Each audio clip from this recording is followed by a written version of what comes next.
channel. Today I am back with a brand new video in my styling series called Set Etiquette. Yes, ladies and gentlemen, today I will be telling you all of the things that will be expected of you on set if you are a stylist or a fashion assistant.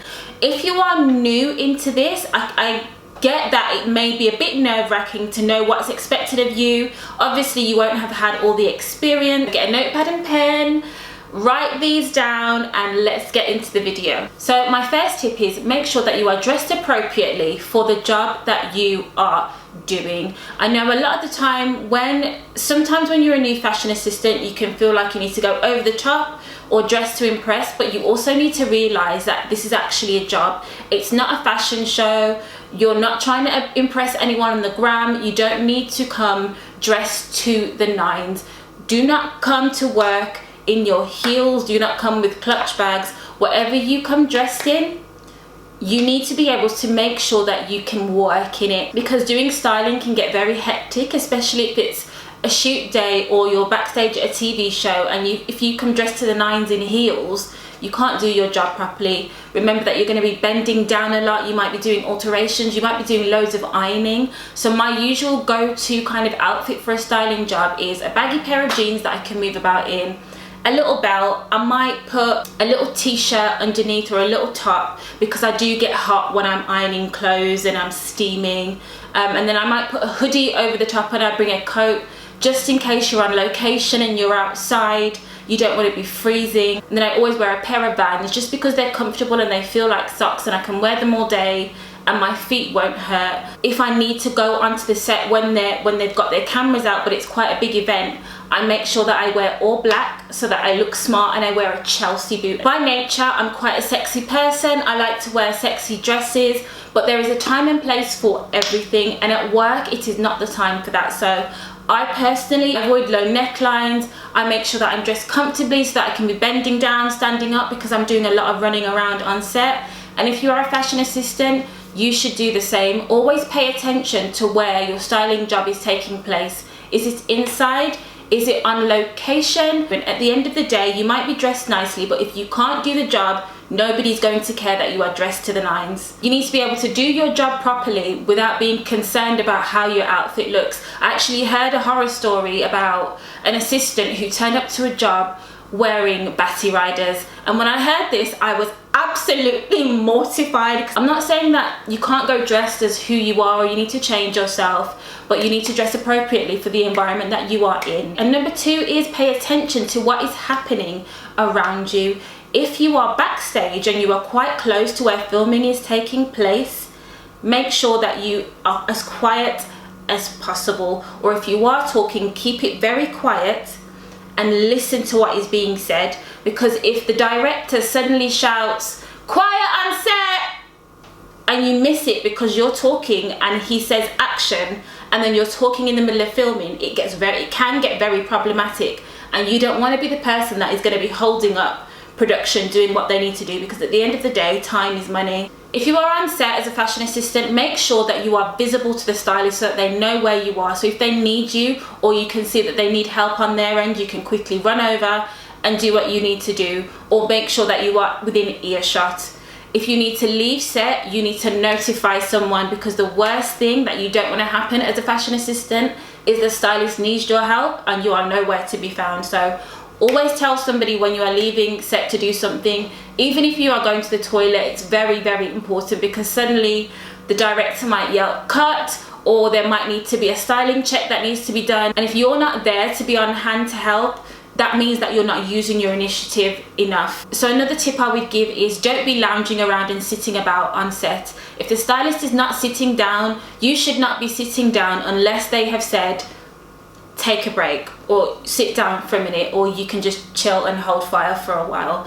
If they're not sitting down and you can clearly see that they are busy, you don't need to be lounging around unless you can see that every single thing has been done. You need to be checking if the steamers are filled up. Does there need to be any more water in the iron? Is the iron on the right temperature if I need to suddenly iron a shirt? Do I need to send anything to the dry cleaners to get back in time for when any of the talent leave? Is there any road closures that I need to tell the stylist about? Do I need to check any emails that PRs may have responded to while I've been helping to do checks on set? Do you need to thread your needles? Do you have white thread at the ready? Do you have black thread at the ready, just in case you need to do an alteration? All of these things should be running through your head as a fashion assistant. Your job is to think 2 steps ahead of the stylist and make sure that everything is running seamlessly while they are on set, doing what they need to do so that they don't have to worry. You constantly need to be checking these things. I remember when I was assisting on the Craig David tour, and because we were doing so many requests and talking to all of these brands, I was expected to check my emails every 20 minutes to make sure that I could respond accordingly, and that's how I was able to become so good. Don't get it twisted, I have had my fair share of making a lot of mistakes as a fashion assistant, and I will do another separate video on that. And my next point is arrive on time. Not only because it's punctual and it's polite, it's extremely important to the production process for you to arrive on time. So usually if I've got a styling job on and it's for TV, normally my call time is around 6 AM or 7 AM, and that is so I can get there, set up, and have about 15 minutes to kind of look through the rail and decide what the client is going to be wearing. And I usually like to arrive about 10 minutes before my call time because I don't like to arrive feeling flustered. I like to get there a little bit early just so I can kind of relax into the job and get prepped for the day. Then we'll have to get everything out, get everything on the rails, get the steamers ready. And if as a fashion assistant you are not there to help with that process or to do with that process, it will slow everything down. My advice to fashion assistants is arrive on time, and if you can, maybe arrive a little bit before the stylist, but double check with them first because not all stylists like that. Always tailor being a fashion assistant to who the stylist is though, because I've worked with a stylist in the past who didn't like me arriving early for jobs at all. But then on the flip side, I also worked with 2 stylists who, when we had a music video or a shoot going on and they were due to arrive at say 9 o'clock, I would arrive before them on location at 8:45.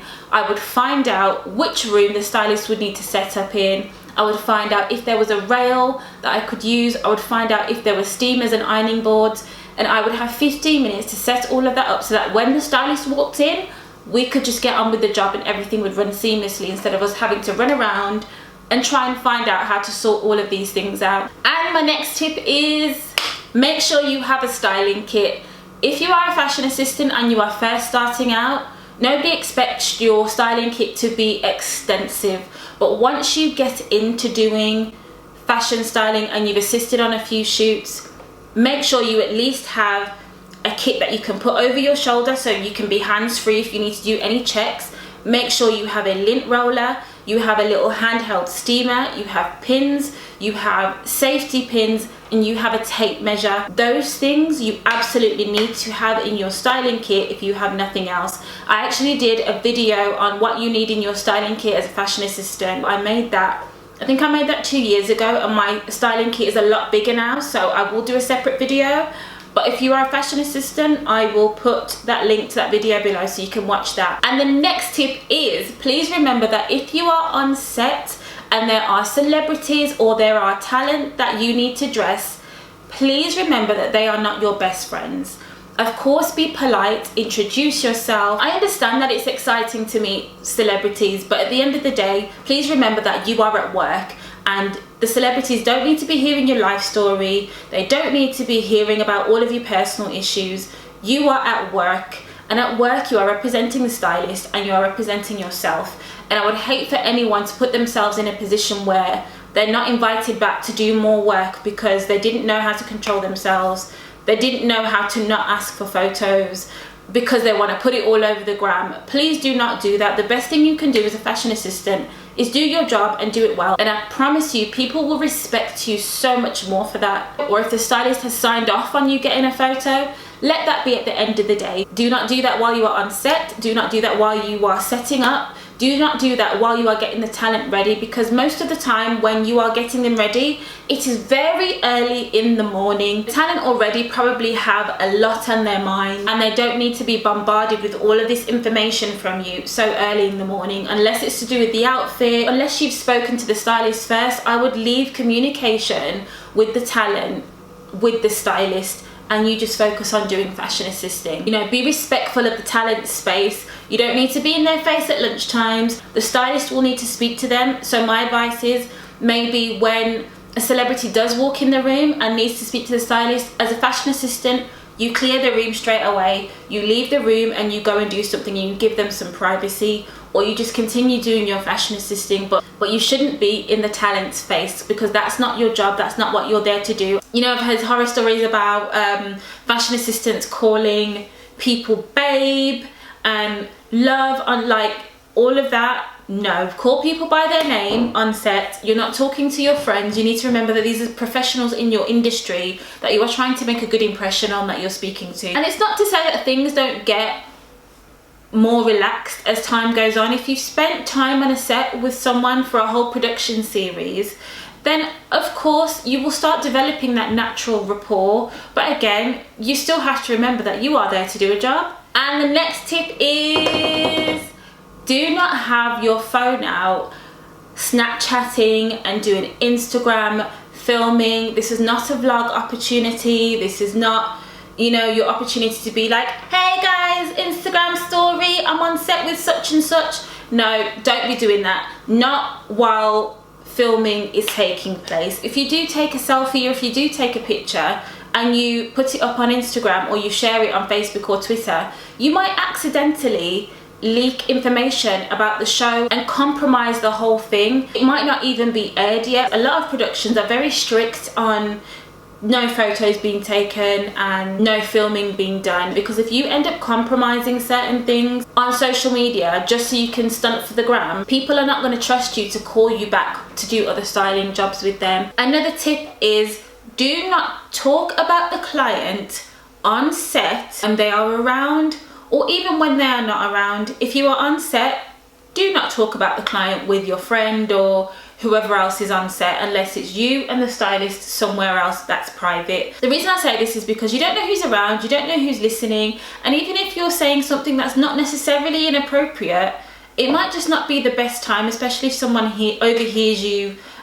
speaking about them. The reason I say this is because I actually went on a music video shoot once as a fashion assistant, and there was another fashion assistant there, and we had both got sent on the job because the stylist had another job going on. At the shoot, we get there and the client is actually standing maybe like less than 3 feet away from us, and the other fashion assistant decides to talk about how disappointed she is in some of the client's product, and immediately I had to shut it down and say, no, we are not doing this here. And I just thought to myself, this is not the time, this is not the place, and if the client had overheard, it could have gone left. Just to cover your own back, just keep the chatter about the client or any of the product to a minimum. So that is the end of my video. Thank you for watching, and if you are a fashion assistant or you are a stylist and you have any more tips that you would like to add, please leave them below in the comment section and we can have a discussion about this, and also give me tips on what kind of videos you would like to see from me. Thank you for joining me. Bye.